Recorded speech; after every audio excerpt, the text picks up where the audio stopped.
Chapitre 1. Nous ne pouvons vivre seulement de pain. Le corps physique ou matériel de l'homme procède de l'Esprit de Dieu qui l'habite.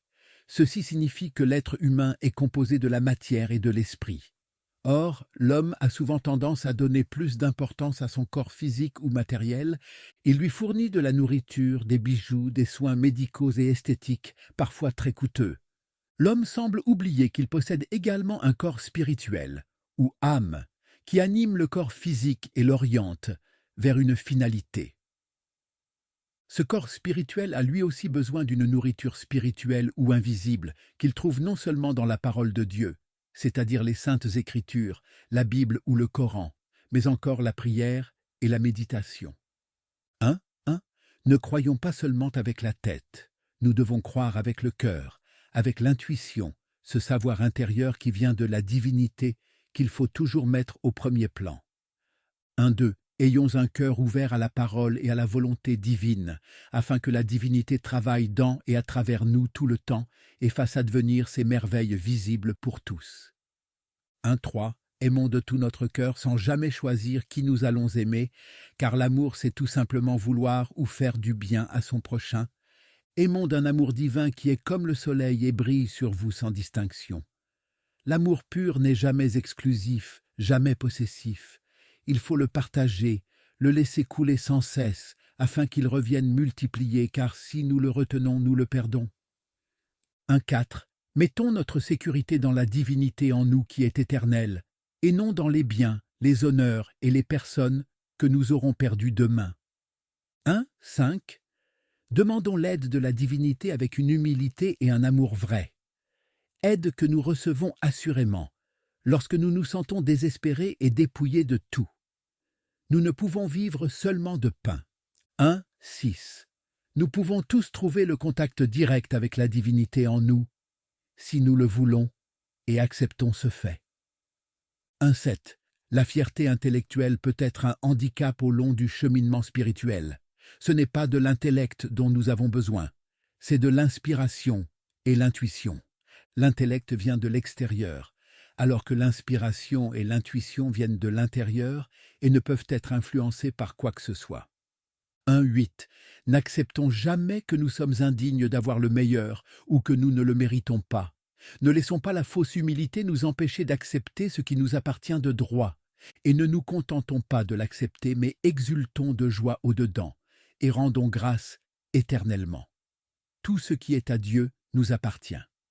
9. Restons en contact direct avec la divinité par la prière et la méditation, afin que nous soyons pleinement protégés des forces nuisibles, du chaos et de la confusion dans lesquelles se trouve le monde.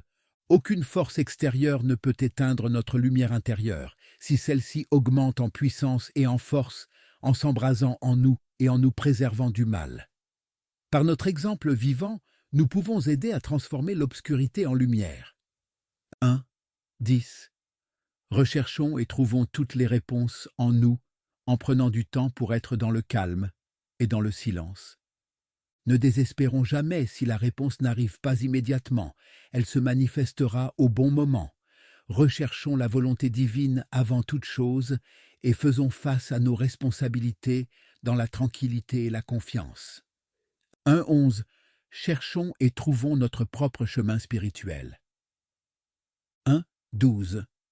Le temps passé seul avec la divinité dans le silence nous recharge spirituellement et nous aide à faire face, sans hésiter ni faillir à tout ce qui peut se présenter. Le faire chaque matin aide à nous donner des forces pour tout ce que la journée peut apporter.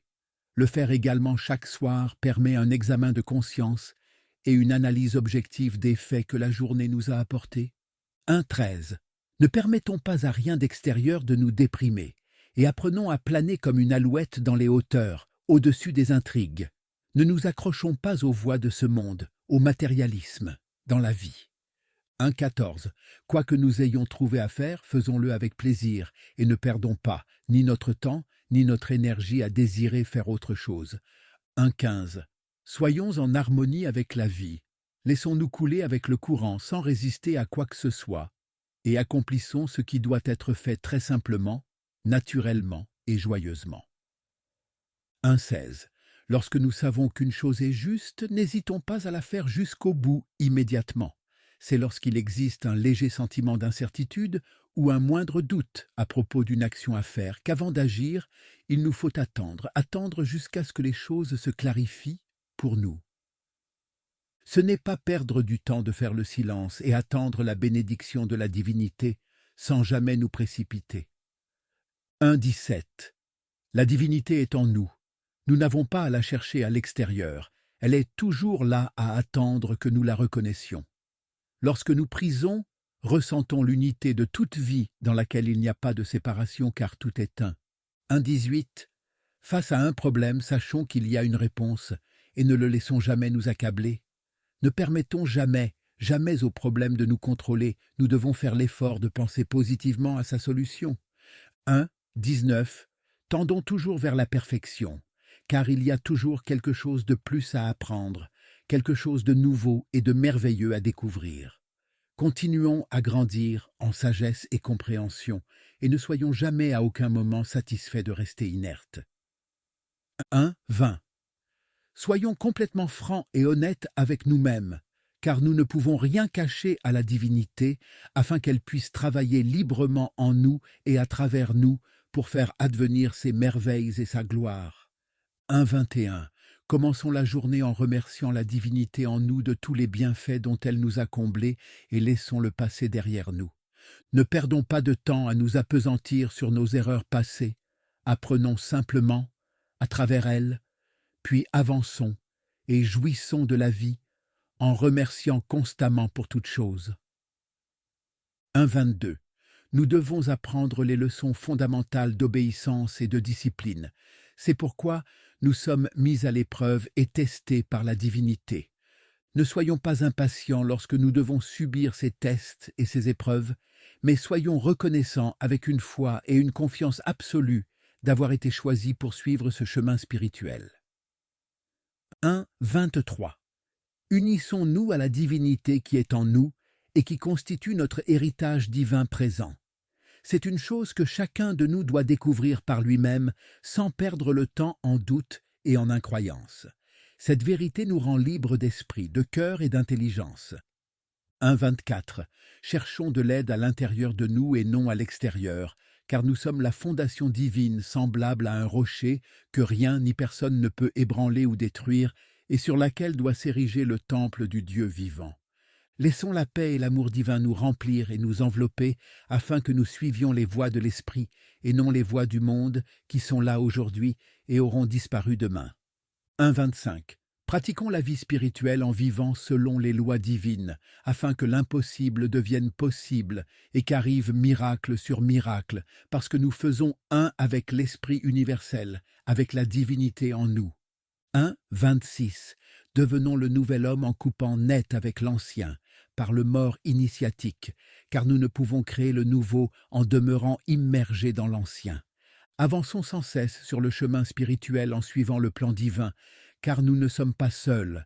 C'est l'Esprit Saint qui a répandu l'amour de Dieu dans nos cœurs, qui nous guide et nous dirige. 1,27. Nous sommes un petit monde ou microcosme, à l'intérieur de nous-mêmes quand il y a paix, harmonie, amour et compréhension. Là, tout au fond de notre petit monde intérieur, cela se reflète dans le monde extérieur ou macrocosme tout autour de nous. Cessons d'être attirés dans le tourbillon du chaos et de la dévastation et commençons dès maintenant à chercher le meilleur en tout et en tous. 1,28. Devenons un avec la totalité de la vie, en nous oubliant complètement et en nous consacrant à la divinité et au service de l'humanité dans la tranquillité absolue et dans un calme et une sérénité intérieure profond que rien ni personne ne peut perturber. 1,29. Acceptons la divinité en nous comme guide et compagnon loyal sans crainte ni réserve et en lui faisant complètement confiance. 1,30. Accomplissons tout ce qui doit être fait avec joie, amour et justice. 1,31. Pour préserver notre éternelle jeunesse, élevons notre conscience vers le Seigneur, l'Éternel notre Dieu, car la fontaine de jouvence est notre conscience supérieure, et l'élixir de vie est notre joie de vivre en pleine conscience de la présence divine en nous. Vivons pleinement et de manière splendide dans l'éternel présent pour être aussi jeunes que le présent. La vigilance nous garde toujours alertes et jeunes, et c'est lorsque le mental devient vieux et ennuyeux que la vie perd toute son étincelle et tout son zeste. L'homme qui prend pleinement conscience de l'Esprit de Dieu incarné en lui aime et adore le divin. Il n'hésite pas à le consulter avant d'entreprendre quoi que ce soit. Il se sent fortifié et rassuré. Il est apte à dominer toutes les épreuves et les tentations et à résoudre les problèmes auxquels il est confronté.